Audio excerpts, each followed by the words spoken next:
BJP wants to finish all other opposition parties. It is a typical strategy of all fascist autocratic parties to finish all opposition.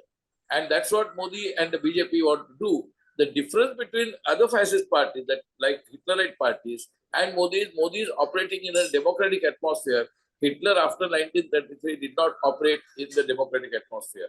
Modi had to operate in a completely democratic environment. Hitler did not have to operate in democratic environment the way Modi has to. So Modi's enemy is a legacy of Indian democracy and particularly concentrated by Pandit Nehru in every single state. So Pandit Nehru's legacy survives, and actually Pandit Nehru's legacy is fighting Modi, and that is why you will find BJP and Modi constantly attacking Pandit Nehru, who died years ago in 1964. But still they consider Pandit Nehru as the enemy, because more than Indira Gandhi, Rajiv Gandhi or Rahul Gandhi or Sonia Gandhi, they consider Pandit Nehru as the enemy because it is Pandit Nehru's legacy of parliamentary democracy that has survived, and that is what threatens Modi's ambitions, personal ambitions. And remember, it is Modi, not BJP. It is Modi and BJP. It was not Vajpayee, it was BJP. In 1998, it was BJP. After 2014, it is not BJP, it is Modi, and therefore it is always called as Modi Shah government. Even Modi himself calls.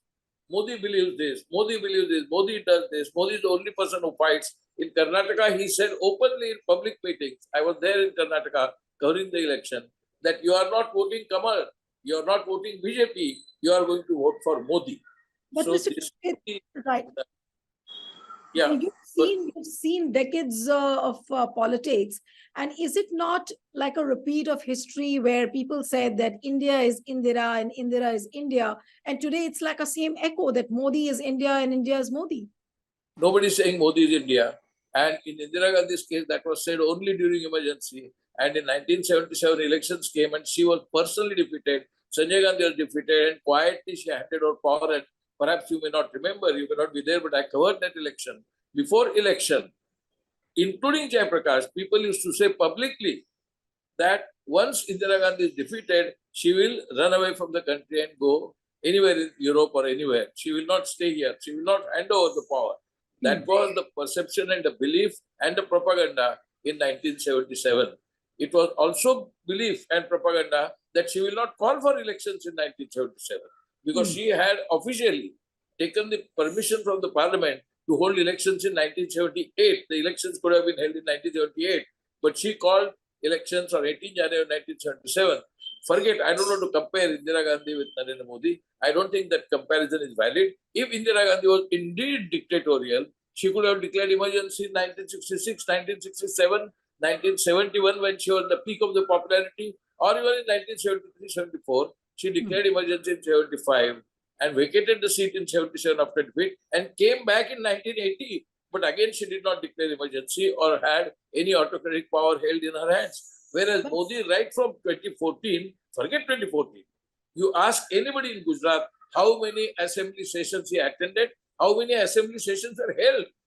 There were no assembly meetings in Gujarat. Majority of the time, ever since he came from 2001 to 2014, there were hardly any assembly meetings in Gujarat because he conducted it almost unilaterally, without any opposition, without any assembly debates, even from his own party. So Modi's approach and Indira Gandhi's approach cannot be compared at all. Indira Gandhi was in power from 66 to 77 and again from 80 to 84, and only when she was killed, she disappeared from the scene. So let us not compare Modi and Indira Gandhi. No, but similar kind of things are being said that, 2024, if BJP comes back to power, then of course elections won't happen. If 2024 BJP, for some reason, if it loses, then of course the succession is not going to be very, very easy. All sorts of things are being said about BJP as well. No, but I can tell you from my personal parliamentary experience, the standing committee meetings have meetings, but the committee meetings have been reduced to 1/3. Standing committee reports are not discussed. Such things did not happen during Indira Gandhi's time. In the initial phase, there were no standing committees during Indira Gandhi's time in the first phase. But the point is, there used to be parliamentary debates. Agriculture laws were passed without any parliamentary debate. Sometimes even the budgets are passed without any debate. Such things did not happen. Now, the question whether elections will take place after 2024 is not a question. There can be constitutional amendments. Constitutional amendments can bring about a new form of government. There can be a presidential system brought about by the constitutional changes if BJP has the majority. I do not want to predict who will gain the majority. I don't want to say that opposition will win. I do not want to say BJP will win. Mr. Ketkar, if I may ask you to make a comparison between Indira Gandhi and Modi in terms of who is more democratic, what would you really say?